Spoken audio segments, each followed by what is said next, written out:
যেমন আমাদের দেশে রাজনীতিওয়ালারা বলে হুজুর মানুষ কেন রাজনীতি করে, বলে না? এটা হুজুরের প্রতি একটা ভালো ধারণার থেকে বলি, বুঝছেন? হুজুরদের প্রতি একটা সুধারণার কারণে এই বেচারারা বলে। কেন বলেন তো? রাজনীতি কি জিনিস আমরা জানি। হুজুর এটা কেমনে করবে? ইমাম সাহেব মানুষ মিছা কথা কেমনে বলবে?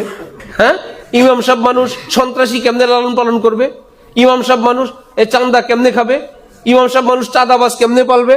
ইমাম সাহেব মানুষ নেশার টাকা নিজের হাতে দিয়ে কেমনে দিবে? ইমাম সাহেব মানুষ আরেকজনকে মাইরা মারবেও, নিজে মামলাও দিবে। এগুলো ইমাম সাহেব করতে পারে? সুতরাং হুজুর মানুষের রাজনীতি ঠিক না। এই জালেম জানেই না আরেকটা রাজনীতি আছে হযরত মুহাম্মদুর রাসূলুল্লাহ সাল্লাল্লাহু আলাইহি ওয়াসাল্লামের, তোমাদের এই সব নষ্ট চরিত্র থেকে মুক্ত, সেটা ইসলামে আছে না?